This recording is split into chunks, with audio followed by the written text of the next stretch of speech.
Welcome to Tailor Made, where every day we approach fashion and style as an opportunity. I'm your host, Brian Rada, and we're here on emPOWERme.tv, and today we're joined by Miss Asha Dahya, Editor-in-Chief of GirltalkHQ. Good morning, Asha. Hi, Brian. Hi, everyone. It's so great to be here. Thank you for having me on the show. I'm really excited to talk fashion. We've got some great topics. So I don't think we should waste any more time. I don't think so either. Let's get right to it.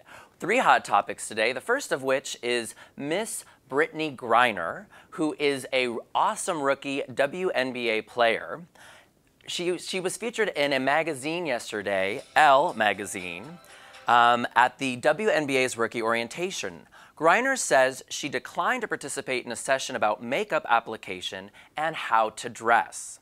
"I don't need that shit," she says without rancor, adding that the only lecture she appreciated was the one on 401ks. Elle's article goes on to note that while women are offered a makeup class in conjunction with orientation, NBA rookies learn to beware of gold digger groupies who might prick tiny holes in condoms. Wow. Well, to say this is a controversial topic is, you know, beyond me. I think here in 2013, it's very interesting to see that the WNBA women who are going professional are getting topics on makeup, dress, and how to dress. This actually reminds me of that famous movie, A League of Their Own, with Gina Davis and Madonna and Rosie O'Donnell. There was a manners class that they had to take where they were sitting there, and because they were professional athletes, maybe have some masculinity tendencies, they had to take these manner classes. But again, that was back in the 1940s. So really find this fascinating. I say power to her. What are your thoughts on this, Asha? Well, I think it's really funny that in 2013, someone like Brittney Griner, who's known for her dunking, like she's an awesome basketball player, she still gets a lot of hate on Twitter. And in the article in Elle Magazine, they talked about this. And I thought it was really awesome that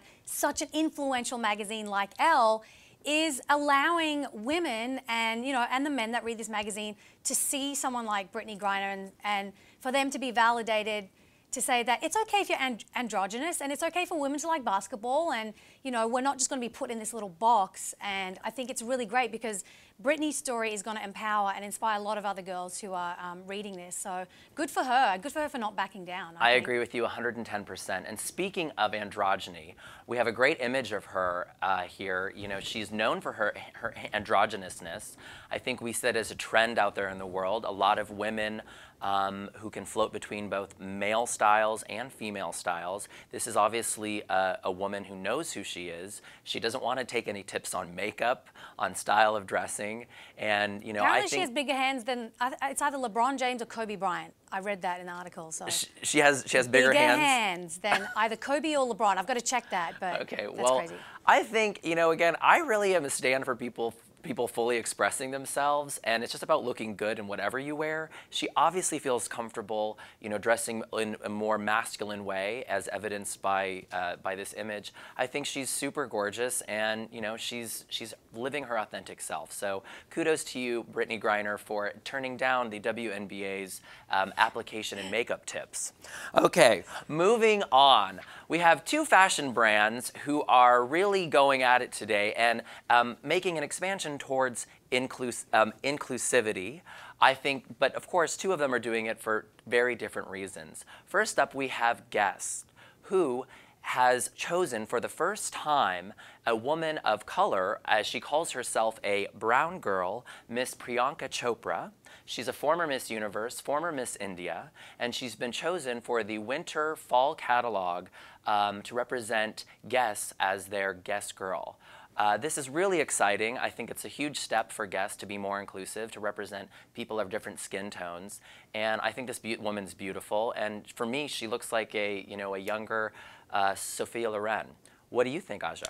Yeah, I think it's really great. And Priyanka herself said that she doesn't want to be put in a box, and she's really glad for this opportunity because it shows so many other women out there that, you know, you don't have to just look a certain way to be associated with a certain topic like fashion or a brand or something like that. And Paul Marciano handpicked her for this campaign, which shows that they're a very forward-thinking brand.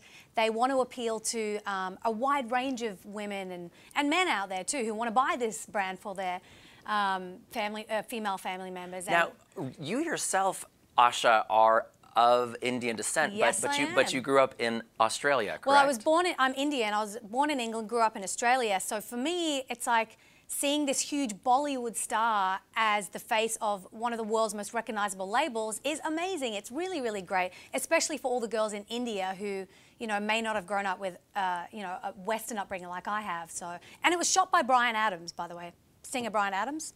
Well, Bryan Adams, who's obviously multi-talented, made yes. Priyanka look stunning, and kudos to guests for, you know, taking a step further in expanding their inclusivity. Well, another company has also stepped into inclusivity. A well-known company, as we all know it, Abercrombie and Fitch. It was reported yesterday on Reuters, the struggling fashion retailer Abercrombie and Fitch said it would expand its women's tops collection, offer larger sizes and more colors, and start selling shoes in a bid to win back teen customers who have turned to trendier labels. Among the more surprising changes planned for next year is the company's decision to offer women's clothing in larger sizes by next spring. Well, I think this is very interesting given the history of Abercrombie and Fitch. As we all know, the CEO of Abercrombie and Fitch, Mr. Mike Jeffries, made some very controversial comments back in 2006, stating that Abercrombie and Fitch was only for the cool kids, and if you are fat or unattractive, he did not want you not only not wearing his clothes, but he didn't want you even in their stores. I think one could argue that Abercrombie, because of this, has stayed way too true to their core brand, and they become stale, basically irrelevant, and have seen a drop in market share. Thoughts on this, Asha? Well, yeah, it's kind of like a no-brainer, Mike Jeffries, because, well, first of all, this is a guy who's in his 60s, and he's so out of touch with reality and what consumers want. Oh, this is the age of the consumer, so if you make a comment like that, and it went viral again this year in 2013, it kind of resurfaced, which is why it was another huge topic, then people are going to go, oh, okay, no worries, we're going to go to cheaper stores like Forever 21 and buy from there instead, where we are welcome. And it's kind of like too little too late, because the women who kind of have more buying power than men, let's just put it out there, are just going to say, well, we don't really need Abercrombie and Fitch because we'll go elsewhere. So it was kind of a bad move for him, and let's see if the company can recover. We shall see. Yep. Well, you know, I will say I found this great image of Mike Jeffries. The internet, as we all know, is full of hate. Very much full of hate. I myself am not full of hate, but I saw this great image that I found of Mike Jeffries, which I think sort of encapsulates, you know, somebody like him. He just kind of reminds me of one of these guys who was kind of in the cool crowd, but not really. Like, he was always trying to be in the cool crowd. So it doesn't surprise me that he, you know, once he sort of made it to the cool crowd, once he got there, he wanted to exclude everybody else. And, right. you know, I mean, if you look at the guy, he's clearly had some plastic surgery. And maybe he was bullied in school, and now he's trying to, like, get retribution on those bullies who are also not buying his brand. So exactly. Joke's on him. So it's no surprise that we see that Hollister and both American Eagle also saw their stock go up yesterday as a result of this news. So karma's a bitch, isn't it, Mike Jeffries? There you go. All right, moving on. We have some really, really fun pictures coming from none other New York City at MoMA's tribute to Tilda Swinton. This was a really hot event this week. First off, I just think Tilda Swinton is the bee's knees. She's one of my favorite actresses. She's a pure expression. I think when I think of Tilda, I think of nothing more than pure expression. She's quoted as saying, "It's my birthday, so MoMA is throwing me a party." Said Tilda Swinton in Tuesday's MoMA film benefit, a deliberate sense of nonchalance tinging her voice. To anyone in the crowd, it was clear that there were more reasons for the bash than just her 53rd year on Earth. The Museum of Modern Art made this year's event, which benefits its Department of Film, and and was presented by Chanel, a tribute to the actress and fashion muse, and her closest friends and collaborators came out to give her salute. So here you see, because it was sponsored by Chanel, you see the main designer there, Karl Lagerfeld, walking with her. Speaking of androgyny, I think she's another woman who really just exemplifies a beautiful balance of masculinity and femininity. However she shows up, she's just always authentically herself. Love her. Here she is featured with a former mayor of New York City, Mike Bloomberg. A couple other fun images here from the party. We've got Miss Alexa Chung, who's one of the British it girls. I'm not a huge fan of what she's wearing here because, well, I like it in general. There's some texture to it, but she's got these funky, what are these white wing tips? Are those landing plaids? I'm not sure. Yeah, possibly. I like the bright red lipstick, excuse me, and I think they're like oversized pockets on her shoulders. I'm not sure, but she's a very, very skinny girl, Alexa, so I know she's gotten a lot of hate in the past when she wears tight clothes because people tell her she looks anorexic, so maybe she's just trying to, you know, be a bit more inclusive. I'm not sure. Well, those look like landing pads. I don't think they're necessary for the around her shoulder area.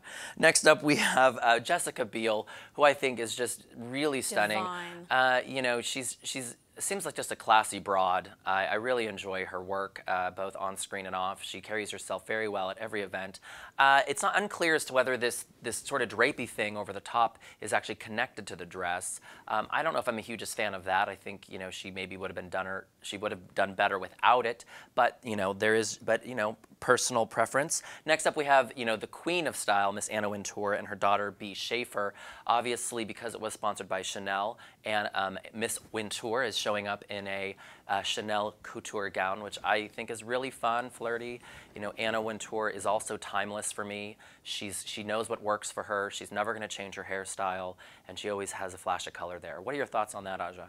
I like her. I like having her daughter with her at this bash, and her daughter B is definitely not a fashion girl at all. You know, she's working with Seth Meyers on his new talk show, so I think it's nice to see the two different generations and see them celebrating Tilda. I want a birthday at MoMA for my 53rd birthday. Like, me too. I want to be. Where was my invitation? It got lost in the mail.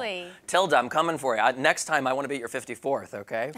All right. Next up, you know, Iman and David Bowie. Again, I love interesting pairs put together. Iman, you know, she was on Project Runway a couple years ago, and she said when she went on the show, she said that she would wear one of the designer's dresses, and the eventual dress that she wore, she said, well, it's a bit boring, but I'm not boring. So, you know, again, she's always out there putting herself out there. I don't think she's boring. She's obviously married to a rock star. She looks fantastic. And finally here we have Zac Posen, who is an amazing designer, very influenced by British style, something I'm very into right now. It's a great color here, very put together, Zac Posen. So Tilda Swinton, happy birthday to you. You rocked it out there at MoMA, and you know, congratulations. All right, well, before we wrap up the show today, I asked each of our guest bloggers to come in and bring us something special that they really enjoy from their own personal closet. And today, let's see, we call this segment, by the way, we call this segment Below the Purple Boa. And let's see what we have. Don't be scared, people. Do not be scared, Brian. I shouldn't be scared? Okay, good. Well, let's see here. You know, maybe I should get in the habit of actually wearing the bow. You should actually wear that. Just careful with your microphone, but should I wear the bow? We want to hear you. Okay. Oh, wow, this is lovely. So what we have here is a real lovely, this is a ring. It's a ring. Oh my gosh. That's why I said, you know, don't be scared. Speaking of bling, this is a serpentine ring. Wow. So this, you know, I would never get in a fight with you, Aja, because if I did, you're going to punch me in the face. If you're wearing this, I'm going to get a big serpentine imprint on your cheek. I wear that when I'm walking down Hollywood Boulevard at night, just in case. Well, that ring is actually from Australian designer Chrissy Elle, and she's really amazing. She's had her jewelry worn on Jennifer Lopez, Eva Longoria. It was on Jennifer Lopez's last album cover, so she's got some really amazing pieces. And because I'm from Australia, I like to represent, and I love that it's a conversation starter. You know, so that's kind of one of my favorite pieces. So. You know what? I'm a huge fan of things that start conversations. It's always a good way. Statement pieces, jewelry pieces, it's an excellent way to, start a conversation. And I think that's what fashion can be for a lot of people. Thank you so much for joining us today here on Tailor Made on emPOWERme.tv, where we explore fashion and style as an opportunity. Join us tomorrow at 10 a.m. Pacific Standard Time right here on emPOWERme.tv. For more Tailor Made on emPOWERme.tv, please subscribe. And don't forget to like us on Facebook and follow us on Twitter.